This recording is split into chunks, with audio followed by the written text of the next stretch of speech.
ফাঁকা জায়গাতে খুঁজে খুঁজে এলুম তো সেই দাদাটার খুঁজে পেলুনি। দেখি এই জঙ্গলে দেখি দাদাটার দেখতে পাই কি। হ্যাঁ ওই যে আসছে দেখতে পেয়েছি। বহুত দিন পরে সেই জঙ্গলতে ফিরেছি। এই জঙ্গলে আমি বহুত দিন আগে হেঁটে হেঁটে গিয়েছি। ও কাকা নমস্কার কাকা। বলো বলো কি বলছো? তোমার তো আমি খুঁজি অনেক দিন থেকে। কি কারণে খুঁজছো আমার? আরে বাবা তোমার একটা গল্প আমি একবার এখান থেকে শুনেছিলাম, ঢালার জায়গায় খুঁজে খুঁজে আসছি আমি, তোমার পাচ্ছি না, ওই জন্য আবার এই জঙ্গলে এলাম তোমার গল্পটা শোনার জন্য। যদি কি বলেছি না বলি সে এখন আমার আর মনে আছে?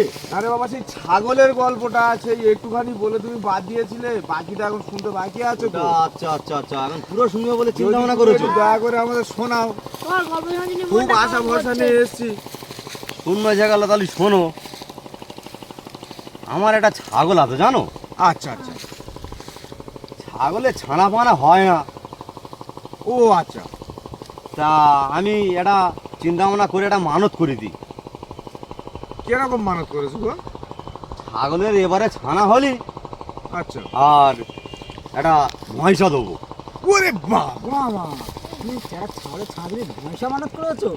দের বাবা তুই থাম তো, আমি কি ছাগলের মানত করে দিই বলে কি আমি ভয়সা দেবো?